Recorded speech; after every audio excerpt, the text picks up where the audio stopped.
We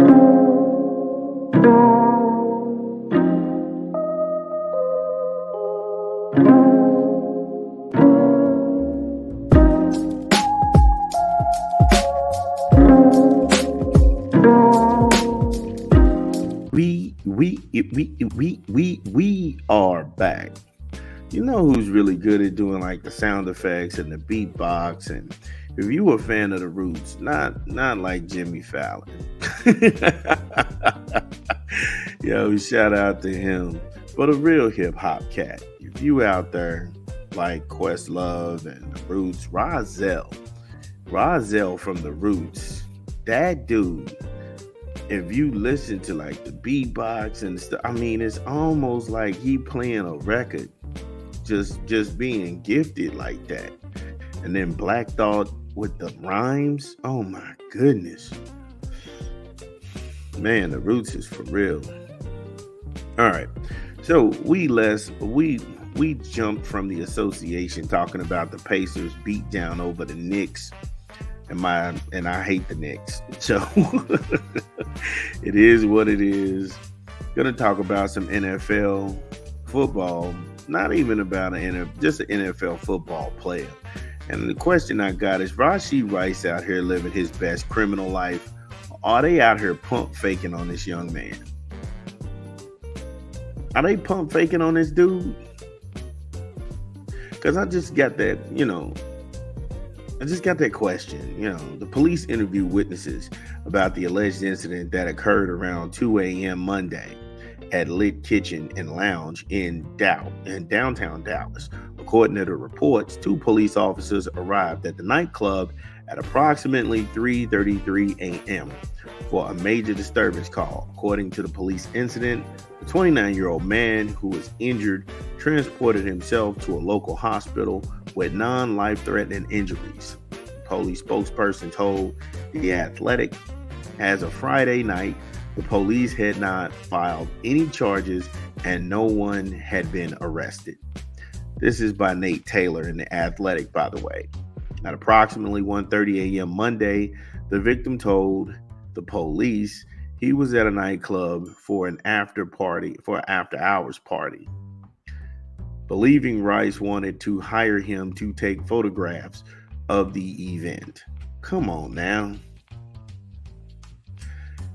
Who does business? What professionals do you know?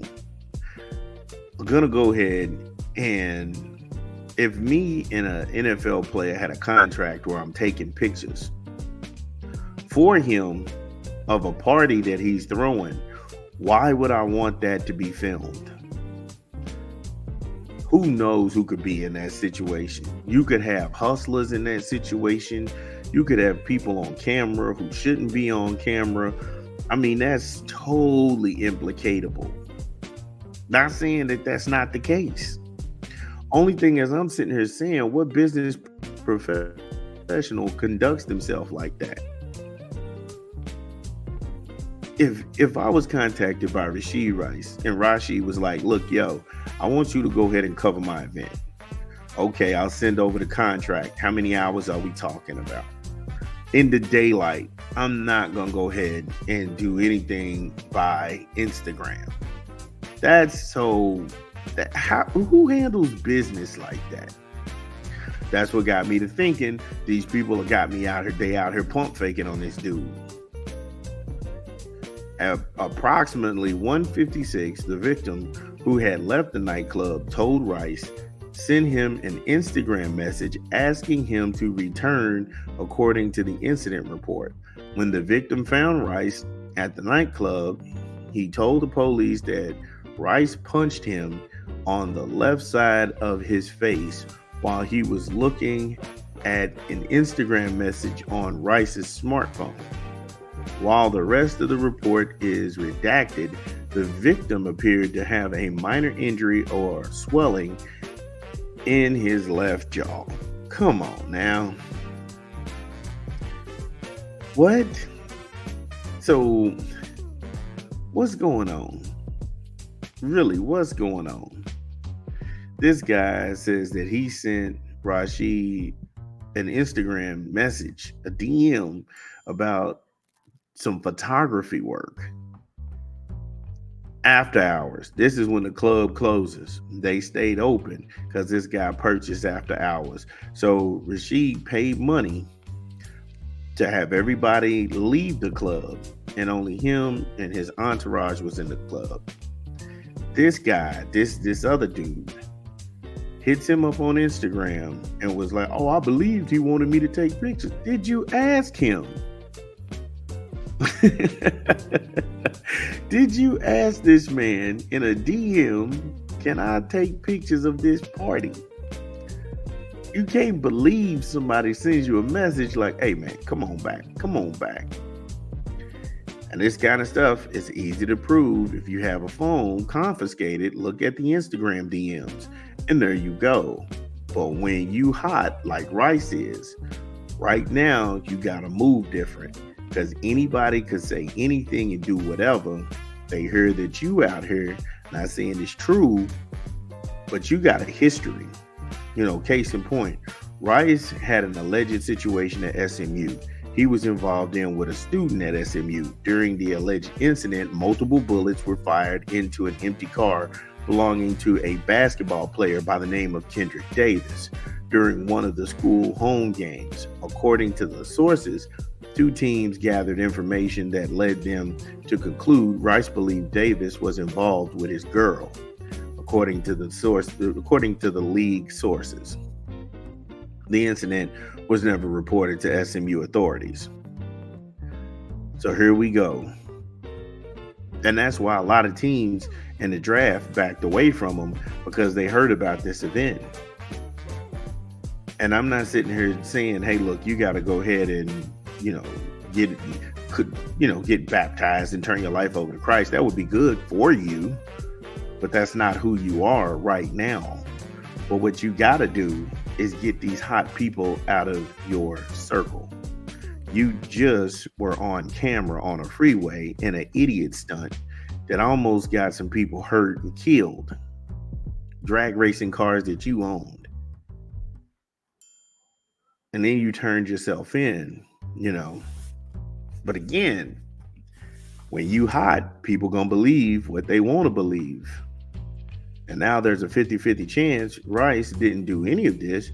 But again, when you got that kind of reputation, it's going to get airplay because of who you are. He's got to know better than that. The people around him have to know, "Hey, look, you might not want to be around us. We hot right now." If they really your friends, they wouldn't have you around when they doing all kind of unscrupulous stuff.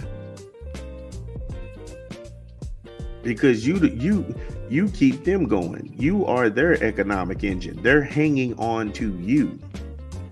So if you, whatever, street dude or whatever, and you got any morals, you're not taking this guy's money. You're just like, "Look, man, do you. Right now, I know you want to hang out. I know you want to rock, but we got this. You roll on."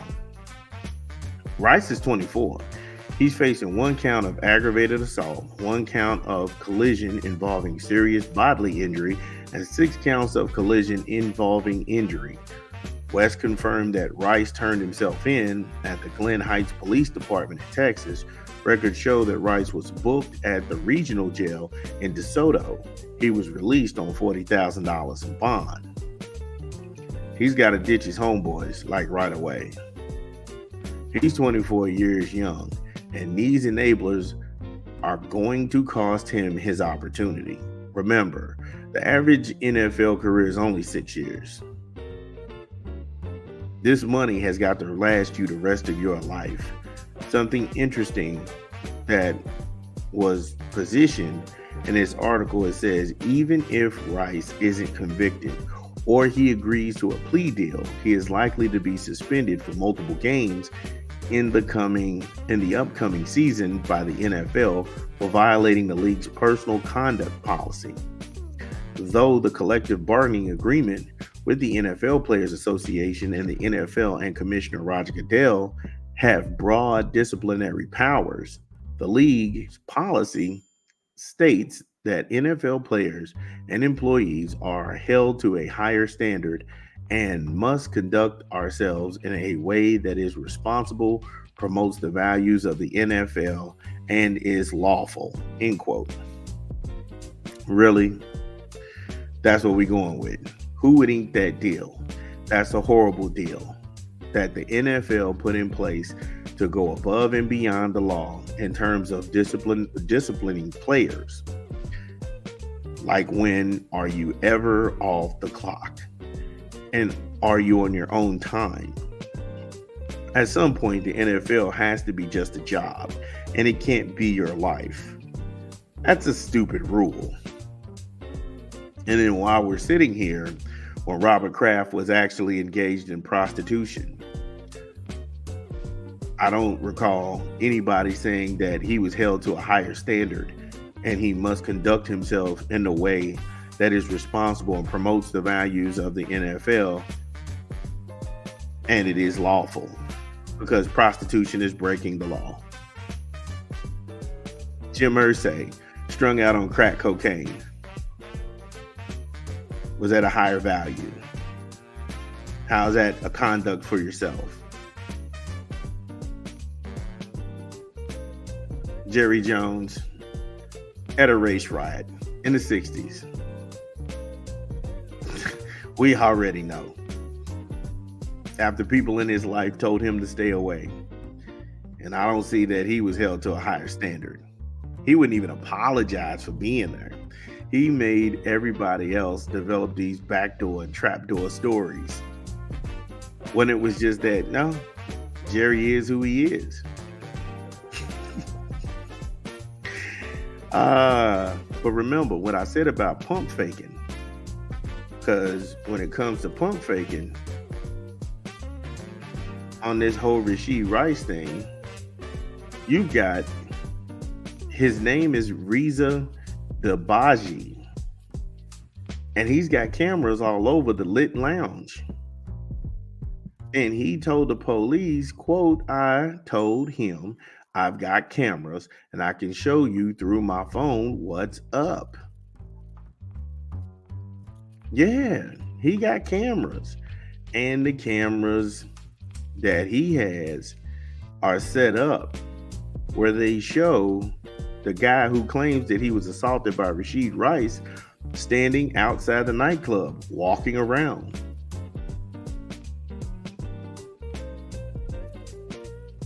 And then, like I said, Dabaji, he went on, he said, if I got hit and beat up by somebody, I would say, call the cops, call an ambulance. The owner says there was no obvious signs from the video that suggest the accuser was injured or had been assaulted. It doesn't look like a guy that got beat up somewhere. He's got the video. He's got the video. And that's what I said about pump faking. Remember, anytime that you have a reputation for being in the wrong place at the wrong time, pretty soon it's going to stick. And if you get out of this situation, but you got the other situation, you're going to get suspended for multiple games. The NFL is not like the NBA or Major League Baseball. You only get paid when you play. So that's costing you money. Now, the club owner, the guy who owns the establishment, the guy who threw the after hours party, the guy who has the cameras around to show police the victim, the quote unquote victim, and his state of mind before the party and after, he says that he had a pleasant exchange with Rice, who he was inside the club here at the VIP area for less than half an hour and didn't order any alcohol. At first, I didn't know who he was, said Dabaji. He was pretty nice. He was pretty calm. He didn't even drink. Now, I know some of you all are sitting here, oh, well, he could be covering for him. What would that be about? If he didn't know who he was when he came in, he put the guy in VIP. The guy didn't order any drinks, so he wasn't drunk. He gave the police the video footage. It's on his phone. in multiple camera angles. So we out here pump faking. We out here pump faking. And they're not going to tell you about this because it's more interest in the downfall of an athlete or trying to paint a guy up as this prima donna or he's a dangerous individual. That's not the case at all. That's not the case at all. But you do make yourself a target in this internet famous era where people, they don't have the best intentions. I, as a business person, would never agree to meet somebody 1 o'clock in the morning to try and film an after party. For what? Again, you don't know who's there. You don't know who he knows. That's one of the main reasons I got off social media. Because I know some serious people. And if I'm in a photo with some serious people, now somebody might say, okay, well, what's he doing? How do you know this dude? That could be my childhood friend. I've had friends in the past when I was younger. Hey man, I'm hot right now. I catch up with you later. And I'm like, cool. That's all that needed to be said. I didn't have to go into no big details. I didn't have to try and, run with that crowd or try and, impress somebody trying to fake it. It was like, nah, I'm out. I'll holler at you. And we still got that kind of relationship to this day. But people can tell when you genuine. You ain't out here pump faking. But this whole story about how he ran up on this dude and this guy was like, I just came to film the after party and then he punched me. He punched me all in my face repeatedly and I couldn't do nothing but fall and cry. Hutty. Man, shut your weird ass up. All right, that's the show. We love you. We'll be back tomorrow with more. This is Big Vern at App Stupid. Enjoy your day. Peace.